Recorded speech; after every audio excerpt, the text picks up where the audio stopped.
사랑하는 주님, 주님을 한없이 감사하며 찬양합니다. 주님, 당신이 보시기에 당신의 사랑하는 자녀들 한 분 한 분이 얼마나 아름답고 소중하며 사랑스럽습니까? 이 예배는 주님과 우리들의 예배입니다. 이 예배 속에서 주님 만나 주시옵소서. 한 분 한 분을 만나 주시옵소서. 그 심령에 주님으로 인하는 기쁨과 즐거움이 가득하게 하여 주시옵소서. 우리에게 말씀하시는 성령 하나님, 우리에게 말씀하여 주시기를 원합니다. 우리의 아버지와 예수 그리스도에 대해서 말씀하여 주시기를 원합니다. 그리고 그 말씀대로 우리의 삶 속에 임하시옵소서. 지금 우리가 주 앞에 올려드리는 이 찬양을 또 기뻐 받아주시고 찬양대로 우리에게 임하시옵소서. 주님을 한없이 환영하며 기대합니다. 예수 그리스도 이름으로 기도하였습니다. 아멘.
오늘의 말씀입니다.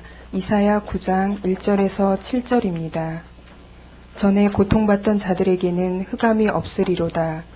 옛적에는 여호와께서 스불론 땅과 납달리 땅이 멸시를 당하게 하셨더니 후에는 해변길과 요단 저쪽 이방의 갈릴리를 영화롭게 하셨느니라. 흑암에 행하던 백성이 큰 빛을 보고 사망의 그늘진 땅에 거주하던 자에게 빛이 비치도다.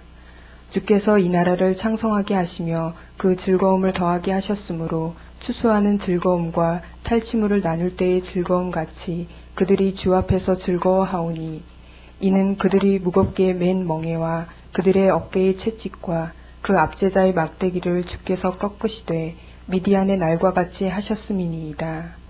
어지러이 싸우는 군인들의 신과 피 묻은 겉옷이 불에 섭같이 살라지리니 이는 한 아기가 우리에게 낳고 한 아들을 우리에게 주신 바 되었는데 그의 어깨에는 정사를 메었고 그의 이름은 기묘자라 모사라 전능하신 하나님이라 영존하시는 아버지라 평강의 왕이라 할 것임이라.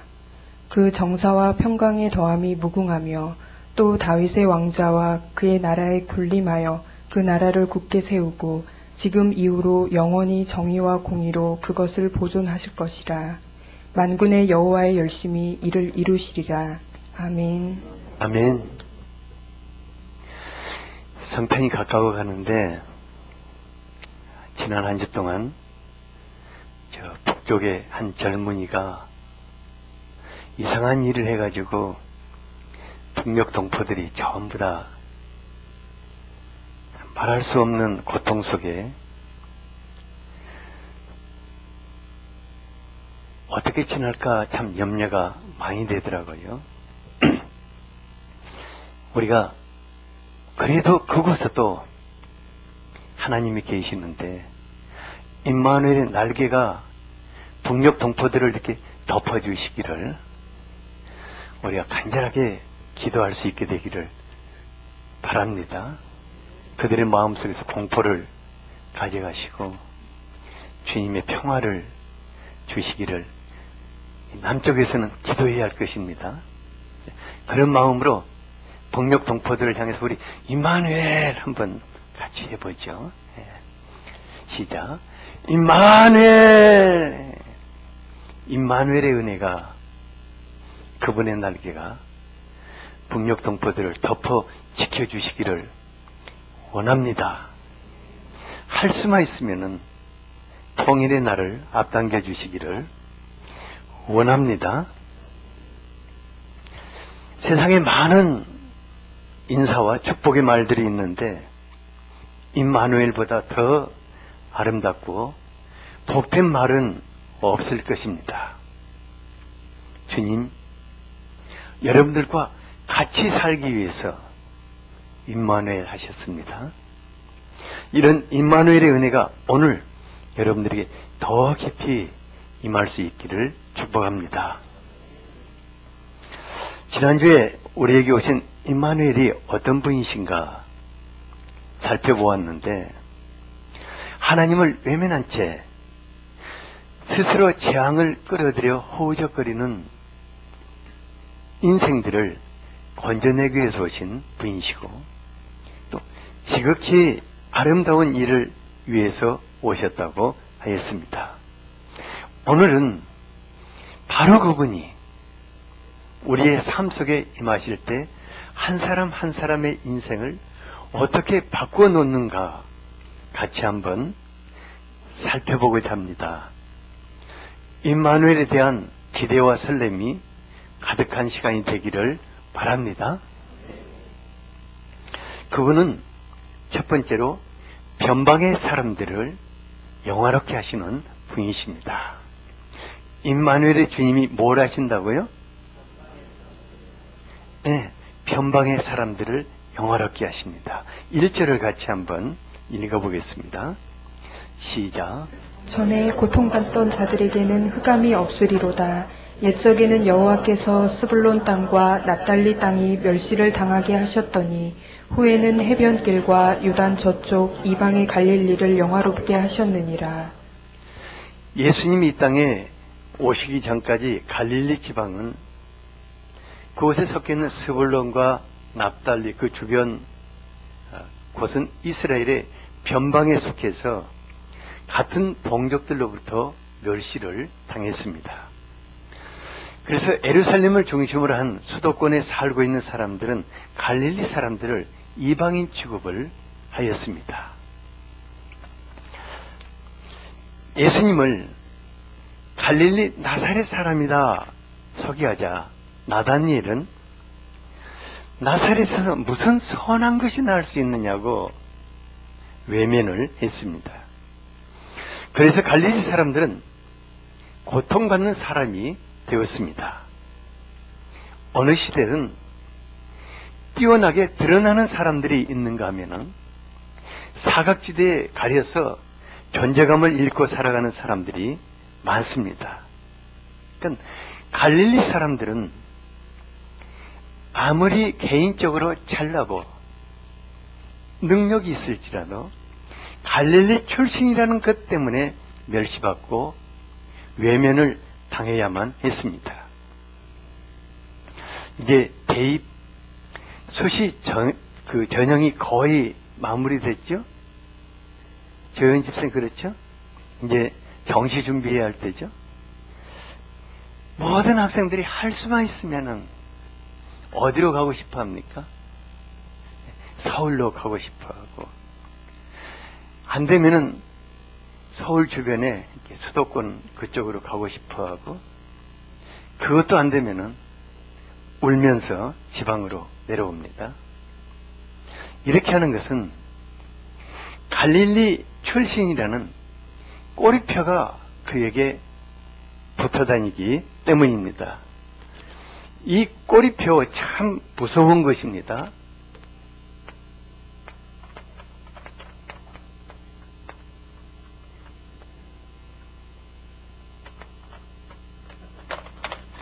이게 항상 붙어 있는 거예요. 그래서 대학원이라도 서울로 가서 꼬리표를 좀 바꿔 달아볼까 이렇게 하지만은 이런 꼬리표는 다른 나라 공항을 내리는 순간에 아무런 의미가 없습니다.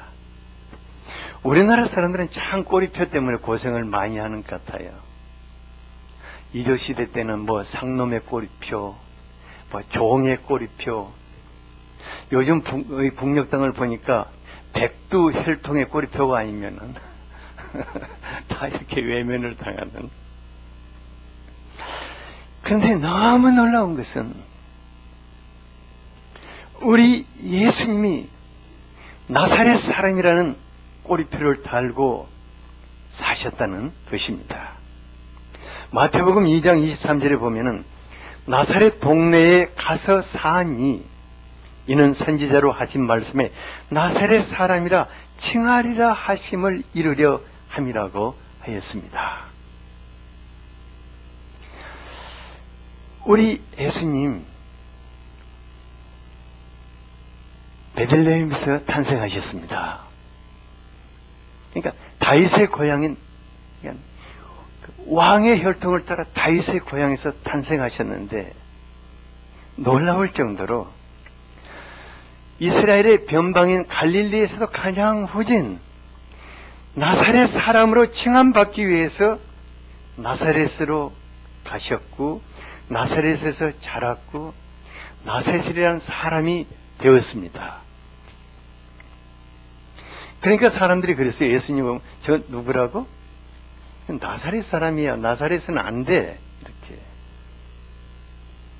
근데 예수님 왜 이렇게 나사렛 사람이 되신 것입니까? 이는 사람들에게 멸시받던 변방의 갈릴리를 영화롭게 하시기 위해서였다고 하였습니다. 실제로 누가복음 6장 12절 이후에 보면은 예수님이 갈릴리 출신의 12명을 제자로 부르셨습니다. 그리고 그들을 사도라고 칭하셨습니다. 그들의 보면은 베드로, 안드레, 야고보, 요한, 빌리, 바돌로메, 마테, 도마, 또 다른 야고보와 시몬 같은 이름의 유다. 근데 이들 모두 다 꼬리표가 무슨 꼬리표가 붙어 있다고요? 갈릴리. 그러니까 한마디로 어디다가 얼굴 내밀기가 어려운 사람들이었어요. 그래서 그들은 갈 곳이 없으니까 대부분 어부가 되고 머리가 좀 좋은 마태는 세리가 되고 성질이 좀 고약한 사람들은 혁명 조직원이 되고 이렇게 됐어요. 놀랍게 예수님이 갈릴리에 오시고 그들의 삶 속에 예수님이 임하심으로 그들은 인류의 사도가 되었습니다. 여러분, 초대교회 당시 사도가 얼마나 놀라운 권위를 가진 사람들인지 아십니까? 예수 그리스도의 대리자로서 그들은 신적인 권위로 세상을 뒤바꿨습니다. 그들이 얼마나 정말로 존귀하고 영광스럽게 보였으면 로마인들은요, 식민지 백성들을 전부 다 종으로 여겼습니다. 그런데 베드로가 로마의 백부장인 고넬료 집을 방문했을 때 고넬료가 그 앞에 아주 납작하게 엎드려서 절을 하며 환영을 했습니다. 예수 그리스도께서 우리의 삶 속에 임만을 하시는 것은 우리의 꼬리표를 조금 바꿔주고 삶의 환경을 조금 바꿔주기 위해서 오신 것이 아닙니다. 한 사람 한 사람과 같이 사시면서 그 사람을 영화롭게 하기 위해서 오신 것입니다. 그러니까 예수님으로 말미암아 서울 사람도 아니고 지방 사람도 아니고 미국 사람도 아니고 한국 사람도 아니고 그리스도의 사람이 되게 하시는 것입니다. 그리스도와 함께 서는 그런 영광스러운 사람들이 되게 하시는 것입니다. 그를 통해서 만왕의 왕이신 그리스도가 나타나는 그런 놀라운 신적 권위를 갖는 영광스러운 사람들로 세우기 위하시는 것입니다. 그분이 우리의 삶을 영원하게 하실 때 과거 우리를 그토록 짓누르고 그토록 따라다니면서 고통케 했던 모든 것들이 사라져버립니다. 오히려 그것들이 아름다운 추억이 되고 인생의 자산이 되는 것입니다. 지난 수요일 날 이종원 집사님이 울산대 파울스 팀을 이끌고 왔어요.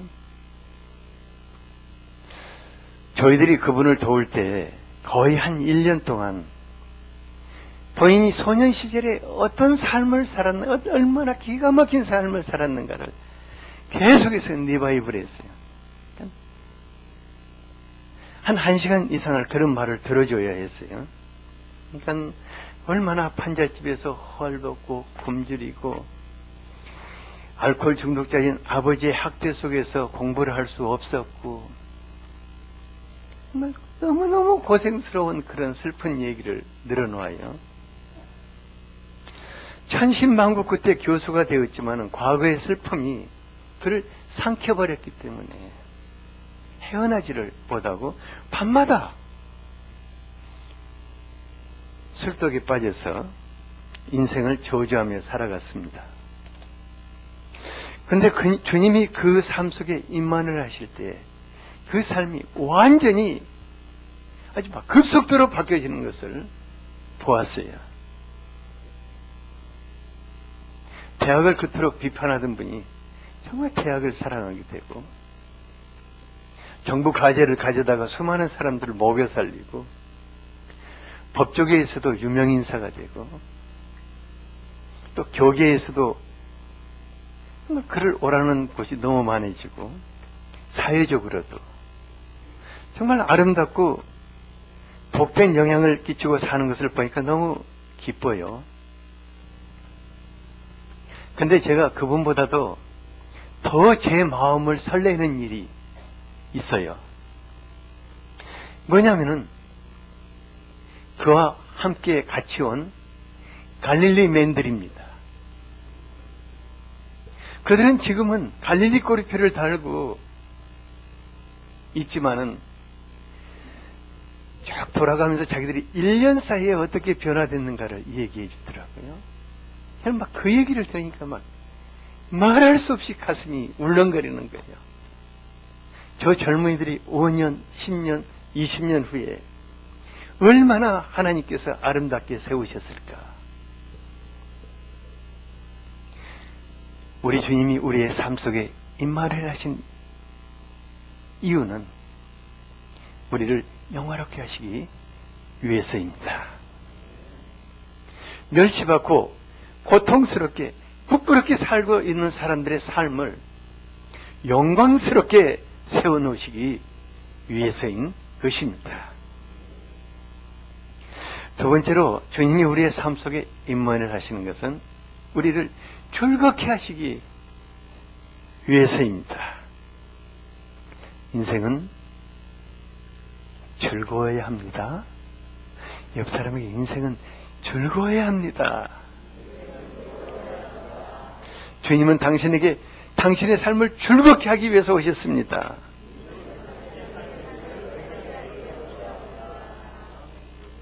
이 절은 주님이 오시기 전에 사람들의 삶의 모습을 말해주고 있어요. 이 절을 같이 한번 읽어볼까요? 네. 시작. 흑암에 행하던 백성이 큰 빛을 보고 사망의 그늘진 땅에 거주하던 자에게 빛이 비치도. 임마누엘이 없는 사람들의 삶은 흑암에 갇혀져 있고 사망의 그늘이 그 땅을 덮고 있기 때문에 그 속에서 살고 있다고 하였습니다. 제가요, 어려움 속에서 살고 있는 분들하고 같이 이렇게 이 얘기를 나누다 보면은 정말 진짜 너무너무 답답하고 안 풀려도 너무나 안 풀리고 꽉 막힌 삶을 살고 있다. 어떻게 하면 저걸 좀 풀어줄 수 있을까? 해달퍼요.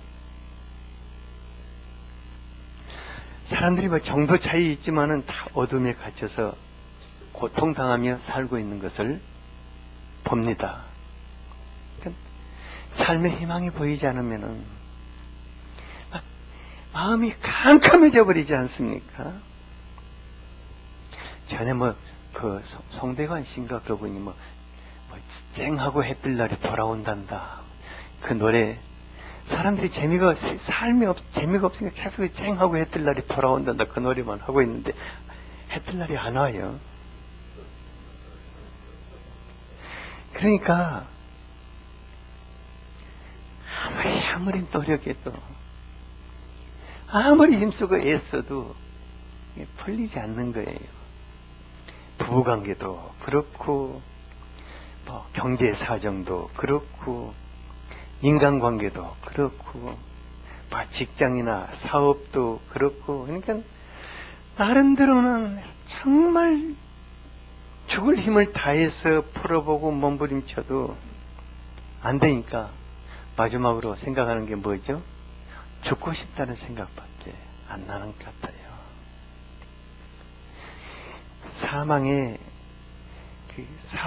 사망의 그늘진 땅에 거주하고 있다고 그랬어요.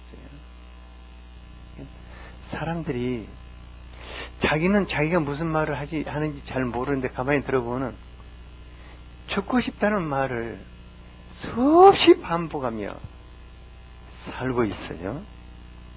그러니까 죽고 싶은 이유도 참 여러 가지예요. 보면 힘들어서 죽겠다. 아파서 죽겠다. 이건 좀 죽겠다는 것이 좀 속할 것 같아요. 아파서 죽겠다. 배고파서 죽겠다.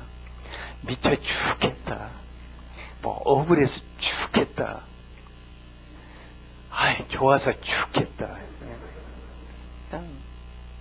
이게 말습관 같은데, 말습관이 아니에요. 그게 사망이 그 사람의 삶을 덮고 있기 때문에 그러는 것입니다. 그러니까 사망이 덮고 있으니까 어때요? 눌리죠, 항상. 눌리니까 무슨 말이 나오는 거예요? 자기도 죽겠다는 말이 나오는 거예요. 그런데 우리 예수님이 우리의 삶 속에 임마하시면 우리 삶을 완전히 뒤바꿔 버리시는 것입니다. 어떻게 뒤바꾸십니까? 3절을 같이 한번 읽어보죠. 시작. 주께서 이 나라를 창성하게 하시며 그 즐거움을 더하게 하셨으므로 추수하는 즐거움과 탈취물을 나눌 때의 즐거움 같이 그들이 주 앞에서 즐거워하오니. 우리 주님이 죽겠다 해서 즐거움이 가득한 즐겁다. 정말 즐겁다. 왜 이렇게 기쁘냐? 이렇게 바꿔놓는다. 그 말입니다. 여러분, 그렇게 살고 싶지 않아요? 옆 사람을 보면서 한번 연습이라도 한번 해봅시다. 아이, 왜 이렇게 기쁘냐? 이렇게. 몸도 한번 흔들어 보지 그래요.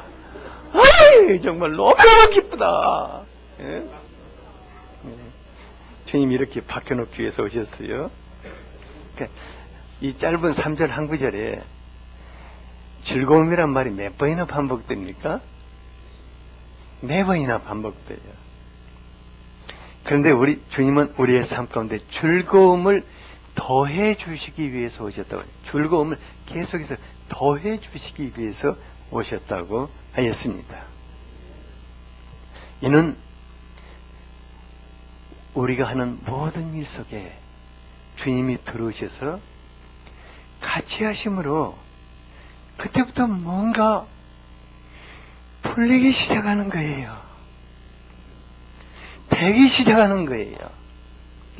전에는 안 됐는데, 아무리 했어도 안 풀렸는데, 그분이 우리의 삶 속으로 들어오시면서 되기 시작하는 거예요. 풀리기 시작하는 거예요. 그러니까 뭐가 생기는 거예요? 즐거움이 생기는 거예요. 이것이 임마누엘의 비밀인 줄 압니다. 창세기에서 하나님이 요셉과 같이 하시니까 하는 일마다 되기 시작했다고 하였습니다. 하나님 우리 삶 속에 임마누엘 하심으로 하는 일마다 풀리고 되게 하심으로 우리를 기쁘고 즐겁게 바꿔놓으시는 것입니다. 그래서 우리가 삶이 주님으로 해서 번성한다고 그랬어요. 번창한다. 추수하는 즐거움을 누리게 되고 또 하나님이 주시는 그 즐거움 자체가 우리들에게 더하여진다고 하였습니다. 그런데요, 예수 믿는 삶이 처음부터 이렇게 즐거운 것은 아닙니다.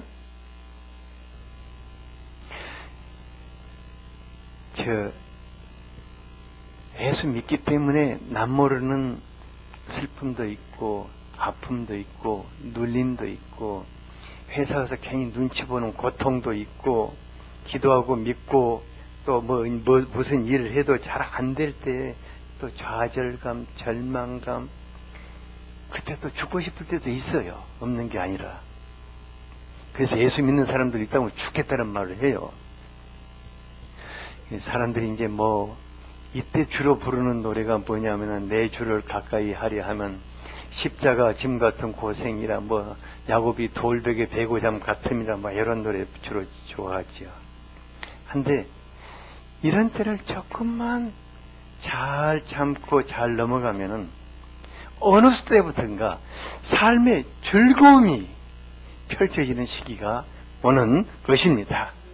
그리고 계속해서 더 즐거움이 펼쳐지게 되는 것입니다.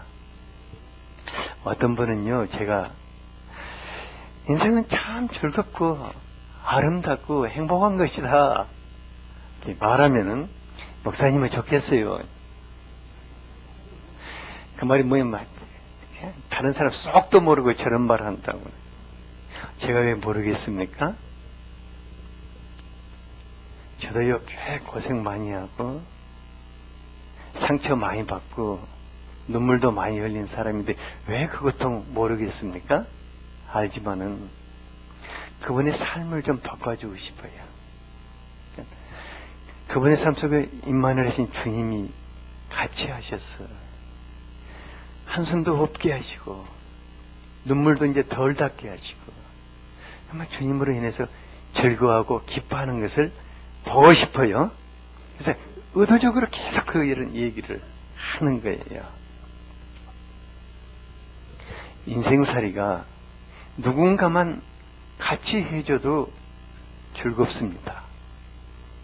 그런데 임마누엘 하신 주님이 항상 내 곁에 같이 해주시고 모든 일도 같이 해주시고 이를 통해서 우리에게 즐거움을 선물하시는 것입니다. 그런데 이 일로만 즐겁게 하시는 것이 아니라 주님 자신이 우리들에게 즐거움을 주시는 분이십니다. 예, 지난 몇 주 동안 임마누엘 하신 주님에 대해서 많이 이렇게 생각해보고 그분 안으로 더 깊이 들어가보고 그분을 더 깊이 누려보고 이런 이 시간들을 가져보고자 하는데, 왜 그러냐?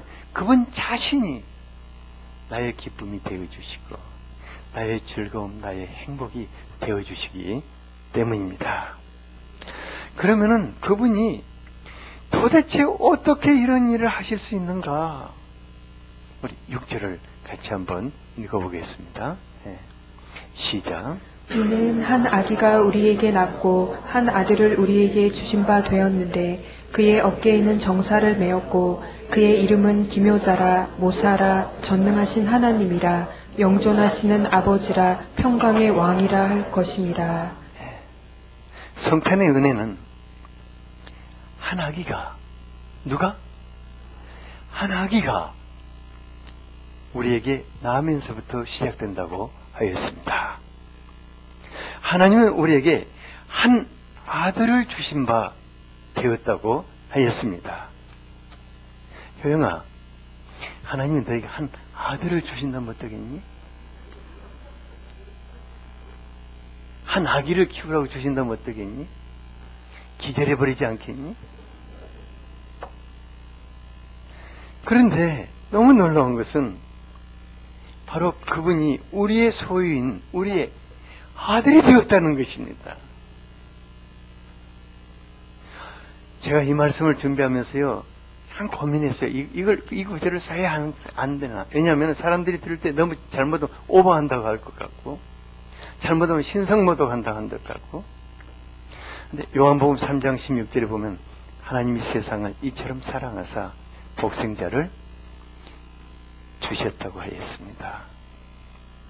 그러니까 하나님께서 우리에게 특별한 아들을 주신 것입니다. 하나님께서 우리에게 한 아들을 주셨다는 말이 쉽게 이해가지 않는 분도 있을 것입니다. 그러나 분명한 것은 하나님이 성탄 선물로 우리에게 한 아들을 주셨다는 것입니다. 그리고 그 아들이 우리의 삶 속에 나셨다고 하였습니다. 여기에 그분이 우리의 삶의 그리스도가 되시는 비밀이 담겨져 있을 것입니다. 모든 인생은 한 갓난 아기로부터 시작됩니다. 병옥 집사님, 오늘 갑자기 이렇게 크게 태어났어요? 갓난 아기로 태어났잖아. 갓난 아기. 그러니까 산부인과 신생아실에 가서 보면 비슷비슷한 갓난 아기들이 요람에 다 담겨져서 이게 저게 안 가르쳐주면 누구 자식인지 몰라요. 다 거기다 꼬리표 붙여놨잖아요. 누구 자식이라고. 또 요한에 가서 봐도요, 옷만 좀 다르지 그 녀석이 그 녀석 같고 다른 사람을 보면 다 똑같아요. 근데 이 아이가 점점 자라나면서 완전히 다른 사람이 되어가는 것을 볼 수 있습니다. 그러니까 그리고 나서 그 아들은 부모의 삶에 모든 것 속에 같이 하는 것을 보게 되죠. 우리의 삶 가운데 임만하신 주님도 처음에는 누구로 오셨다고요? 한 아이요, 한 아들로 오셨습니다. 아이는 아무것도 할 수 없이 보입니다. 하지만 내 안에 계신 분이 점점 우리의 삶에 영향을 끼치는, 기쁨을 주는, 우리를 즐거움이 되는 그런 분으로 우리 안에서 자리하게 되십니다. 마치 부모가 자식으로 인해서 웃고 우는 것 같이 우리가 주님으로 인해서 웃고 울게 됩니다. 그리고 그분은 우리 인생 전체에 영향을 미치며 더 나아가서는 전부가 되시는 것입니다. 중요한 것은 내 안에 계시는 주님이 나에게 어떤 분이 되느냐에 따라서 우리의 삶이 달라진다는 것입니다. 주님이 이 부분이 나에게는 받아들일 수도 있고 못 받아들일 수도 있고 이 부분을 거부할 수도 있고 그렇지 않습니까? 주님이 내 안에서 어떤 분이 되느냐에 따라서 완전히 우리의 삶이 달라진다는 것입니다. 임마누엘 주님이 우리의 삶 가운데 어떤 분이 되신다고 하였습니까? 그 어깨는 온 세상을 통치하는 통치권을 내고 오셨다고 하였습니다. 그분은 우리의 삶 가운데 기묘한 지혜자가 되셔서 모든 것들을 풀어나가시는 분이 되십니다. 그분은 전능하신 하나님이 되셔서 능치 못함이 없는 창조적인 삶을 살게 하시는 것입니다.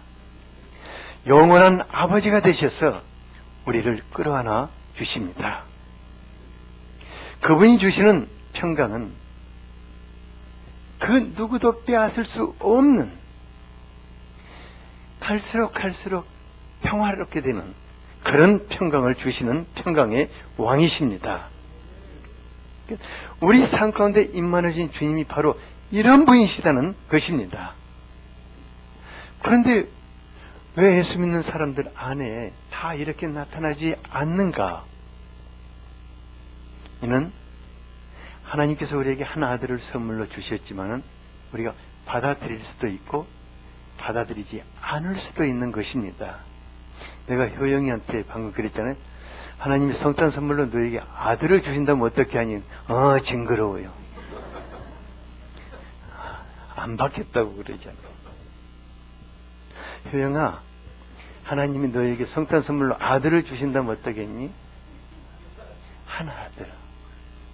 아직도 좀 어려운 것 같아요.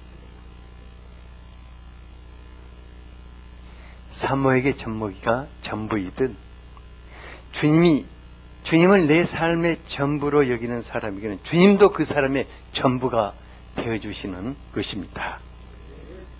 날마다 임마누엘 하신 주님을 기대하고 설레는 마음으로 사는 사람들은 날마다 주님이 그렇게 해주실 것입니다.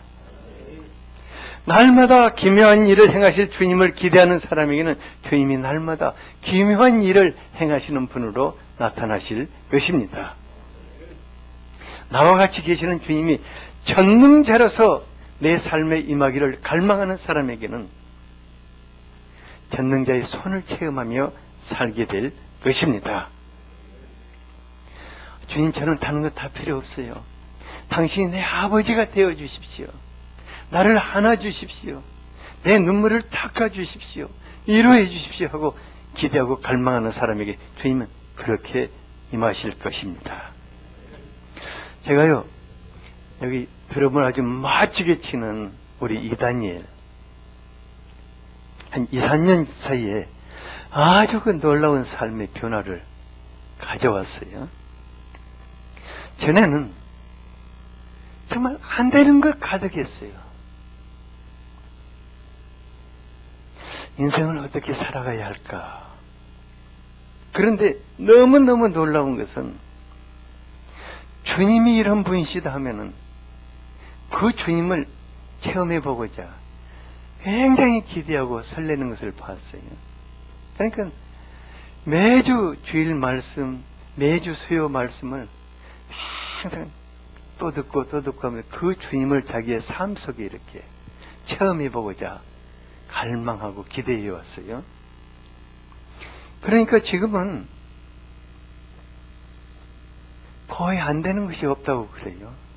정말 잘 풀리고 드럼 치는 거 보면 뭐가 저렇게 신명나는가, 뭐가 저렇게 즐겁니, 억지로는 안 될 것 같아요.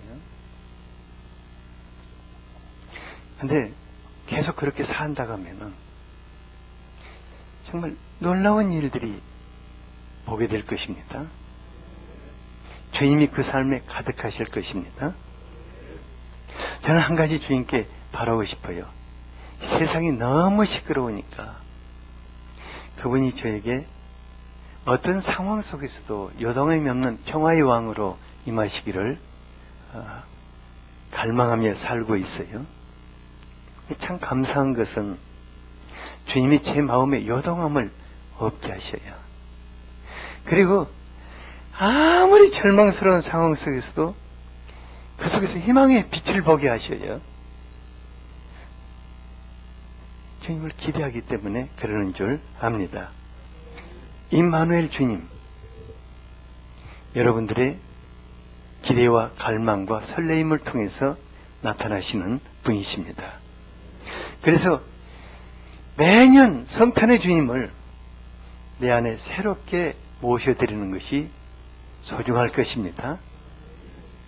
한아기, 금년에도 한아기로 우리 안에 오시는 바로 그분이 2014년 여러분들과 함께 놀라운 일을 행하실 것입니다. 주님으로 살게 되기를 바랍니다. 주님이 나를 통해 나타나시기를 바랍니다. 옆 사람에게 임마누엘, 주님이 당신과 같이 하십니다. 오늘 이 말씀이 여러분들의 삶이 되도록 같이 기도하겠습니다. 걸어가신 주님, 감사합니다. 우리의 삶을 바꿔놓기 위해서, 우리의 인생에 붙어다니는 운명의 꼬리표를 떼어버리시기 위해서 어둡고 캄캄한 우리의 인생을 바꿔놓기 위해서 오신 것을 감사합니다. 사랑하는 주님, 우리가 다시 한번 주님을 우리 안에 모셔드립니다. 주님으로 살기를 원합니다. 성탄의 주님을 온 마음으로 맞이하며 주님과 2014년을 열어가기를 원합니다. 거룩하신 주님, 사랑합니다. 환영합니다. 주님으로 살기를 기대합니다. 예수 그리스도 이름으로 기도하였습니다. 아멘.